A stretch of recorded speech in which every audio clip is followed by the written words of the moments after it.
Olá! Bom dia, boa tarde, boa noite, dependendo do horário que você está assistindo essa videoaula, esse vídeo. Eu estou muito feliz de estar aqui com você, fazendo essa aula de cidadania, essa aula de jeitos melhores de votar, podendo te formar, podendo te ajudar numa função que você exercerá por toda a sua vida, de maneira obrigatória, dos 18 aos 70 anos, e de maneira facultativa, entre 16 a 18 anos e acima de 70 anos. Ou seja, praticamente a vida toda, você exercerá a função de eleitor, de eleitora. Então, estou muito feliz de poder contribuir um pouco para você ser um eleitor melhor, uma eleitora melhor. Conta sempre comigo. Esse módulo 5 que nós estamos começando agora vai ter como missão que você conheça os conceitos de esquerda, direita, os partidos políticos, as características, coligações, federações, aprender a pesquisar candidatos, ou seja, você vai mergulhar um pouco na política por meio do quem ela é feita. Ela é feita por partidos e por pessoas. E como você entende esse emaranhado de siglas, esse emaranhado de nomes, esse emaranhado de conceitos?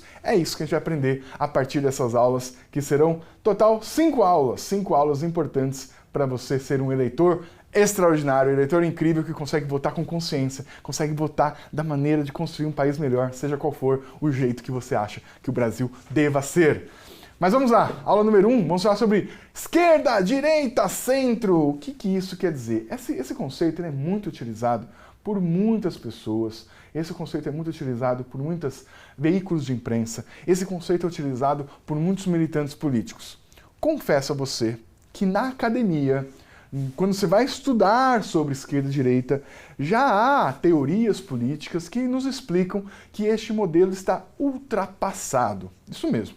E ainda questionam muito a utilidade e a precisão científica e metodológica de você enquadrar alguém como esquerda e como direita. Você sabe muito bem que os rótulos são importantes, as etiquetas, os conceitos, as classificações são muito importantes na vida humana.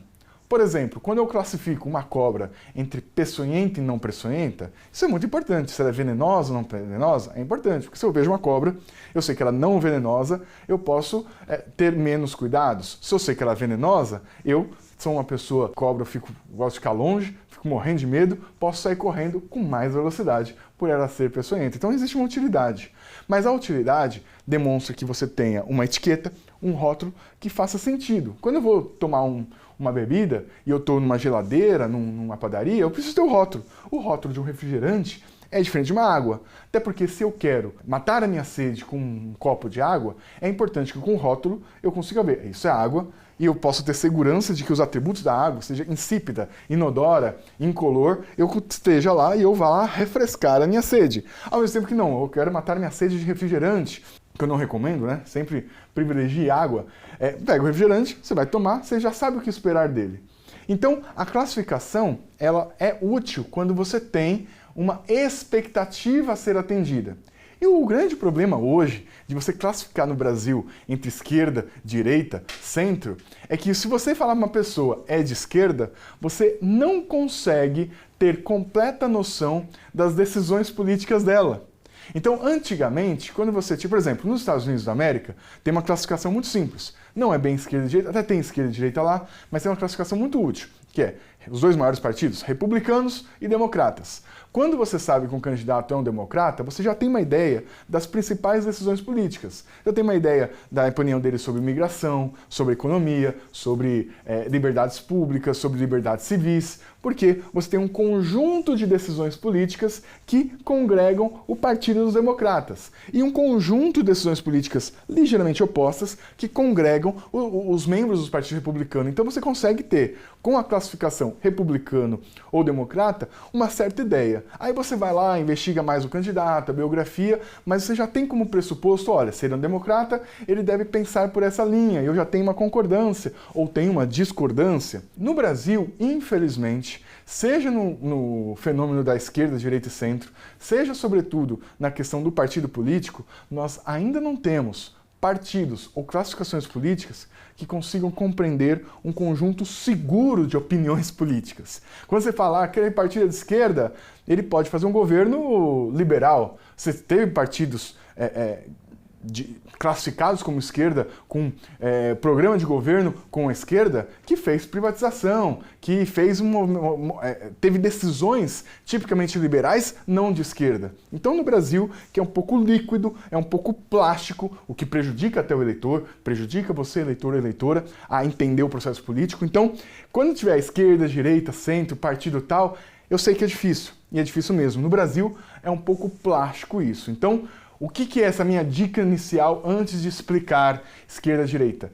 Não seja um preconceituoso político. Às vezes você acha que a pessoa é de esquerda e pressupõe decisões que ela tem outra decisão. Às vezes você acha que a pessoa é de direita, ou ela se classifica como direita, mas ela tem alguns elementos nas decisões políticas dela, nas opiniões políticas delas, tipos de esquerda.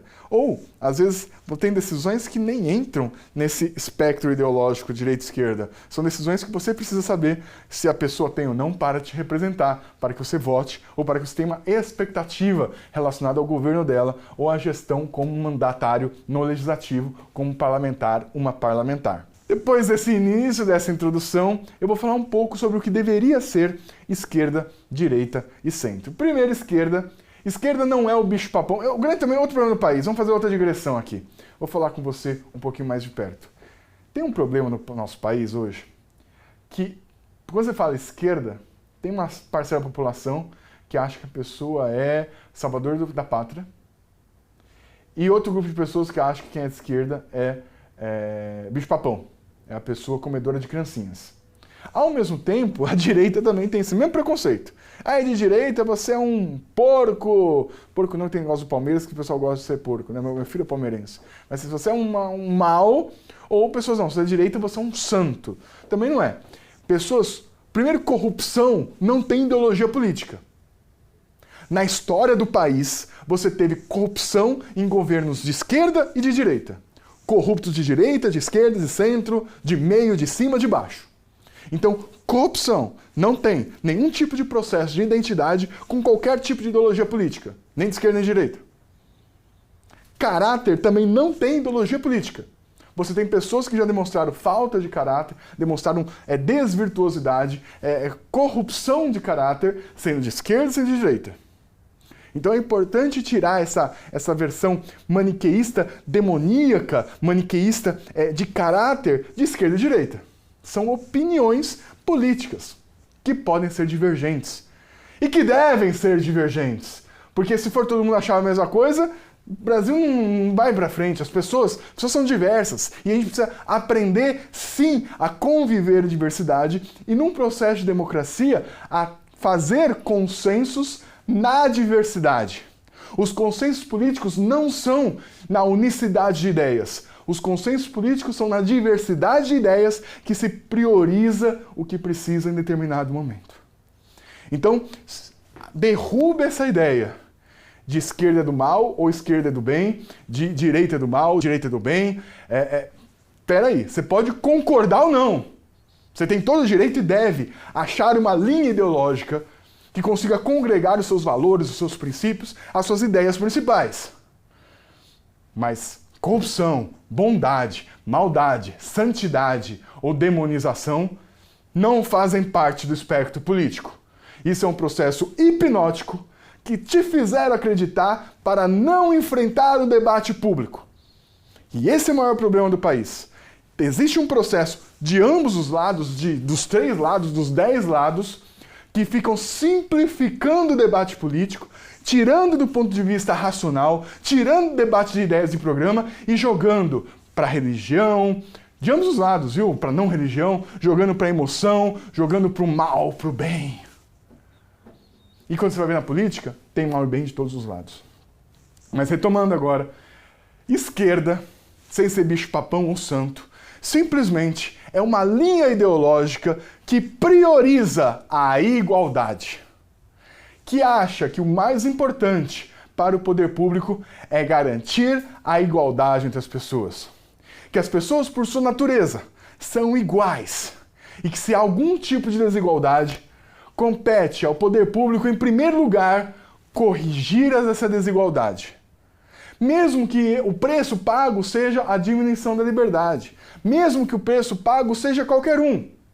A linha da esquerda pressupõe, as pessoas devem ser iguais. Se há alguma desigualdade, o poder público deve ativamente prover recursos, prover ações para corrigir a desigualdade.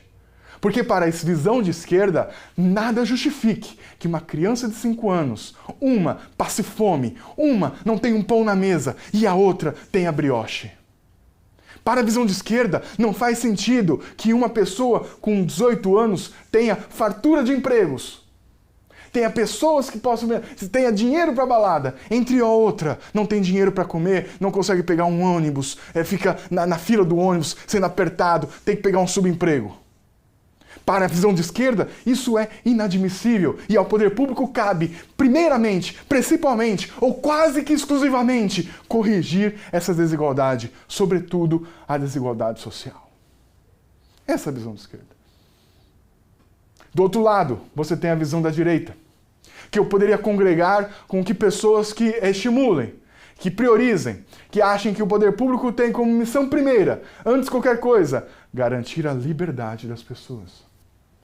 Porque as pessoas devem ser livres e o poder público não pode permitir que nem que o poder público determine as ações da pessoa, nem que um determine a ação do outro. A ideia da direita é que você tenha um Estado que consiga impedir uma estrutura política que impeça que alguém seja escravo de alguém. Alguém tenha a sua vontade suprimida pela vontade de outro, sobretudo dos governantes. Então a linha da direita diz, não, eu preciso de um jeito que tenha mais liberdade. Mesmo que se pague um preço pela desigualdade. Liberdade, mesmo que se pague um preço da desigualdade. Liberdade, mesmo que se pague qualquer outro preço. O principal, o valor do ser humano é se ele é livre ou não. Se ele vai sair de casa, ele possa determinar. Se ele pode mudar de estado, se ele pode mudar de profissão. Que ele pode acordar de manhã e falar, não, eu sou livre, eu faço o que eu decidi. Essa é a visão de direita. A visão de direita diz que não pode ter nenhum tipo de grilhão, de força que determine e que supere e que substitua a vontade de cada homem. Porque cada homem nasceu, na verdade, para ser livre e desempenhar todos os papéis que ele assim o decidir. E que nenhum homem, mesmo que seja um governante, mesmo que seja com bons méritos, mesmo que seja mais inteligente, mesmo que tenha a igualdade em cima de tudo, nenhum homem determine a vontade de outro homem. Nenhuma pessoa determine a vontade de outra pessoa. Esse é o sonho da pessoa de direita. Veja você que eu te mostrei até partes mais até apaixonantes de cada uma das áreas ideológicas. Para você perceber que não é bom ou mal. São pessoas que priorizam, têm visões diferentes. O que é natural do ser humano. Mas o centro? O centro eu posso dividir em 2 centros. Um centro ideológico, que é muito natural. São pessoas que não acham que a liberdade tem que estar acima de tudo, nem a igualdade tem que estar acima de tudo. Que é preciso ter um balanceamento, um caminho do meio. Que em alguns momentos a liberdade tem que ser mais importante que a igualdade, mas em outros momentos a igualdade tem que ser mais importante que a liberdade. Que essa história de você ter umas regras mais absolutas e mais fortes, mais fixas, não é bom para o ser humano. Porque cada problema exige um tipo de solução. Então a posição de centro é aquela que tira esse pressuposto maior, essa premissa maior e leva em conta, não, liberdade, igualdade, ser livre ou ser igual ou ter iguais condições, não tem uma regra absoluta. Temos que verificar cada caso. Mas existe um outro tipo de centro, muito ligado ao que hoje se chama de centrão, que eu vou te mostrar que a parte ruim de esquerda, a parte ruim de direita, a parte ruim de centro, a imprensa e as pessoas já falam demais. Eu quero te mostrar uma visão benéfica para que você seja livre e desimpedido de decidir o que você bem quiser. O centro fisiológico, só quer verba, só quer isso, eu não vou pressupor que só porque é de centro fisiológico a pessoa queira fazer corrupção, porque corrupção é crime, e crime é cadeia. Então eu não faço uma teoria política com base em corrupção penal, com base em criminosos. criminoso é fora do sistema. Quem comete crime está corrompendo o sistema, está atacando o sistema político-jurídico. Então eu não vou pressupor que quando você tem um centrão fisiológico, ele quer botar dinheiro no bolso. Eu não vou admitir isso. Dinheiro no bolso é crime, dinheiro do bolso é persecução penal, dinheiro do bolso é cadeia. Mas eu consigo admitir que o centro fisiológico nada mais é do que aquele que não tem respostas prontas para essas questões. Mas que, na verdade, o que ele tem é interesses em trazer benefícios de serviço público para o seu eleitorado. Então o centro fisiológico é aquele que, eu tenho meu reduto eleitoral, é a cidade X, cidade Y, eu não tenho opinião sobre essas questões. O que eu tenho, na verdade, vai ter mais hospital ou não para a minha população, para a minha gente? Vai ter mais escola, a escola está de melhor qualidade ou não para a minha gente? E ele, inclusive, submete as suas decisões políticas de aprovar ou não um projeto de lei, de estar ou não com o governo, pela quantidade de benefícios que o seu eleitorado tem. O que também me parece algo natural. Algo aceitável. Mas não estou falando qual que é o melhor. Estou te explicando que existe esquerda, direita, centro e qual tipo de centro você tem. Aí é importante que você compreenda. O seu representante tem um conjunto pressuposto de ideias? Ou ele é um centro fisiológico e, na verdade, ele vai buscar os benefícios do seu eleitorado? Você faz parte, isso também é muito importante no nosso sistema eleitoral.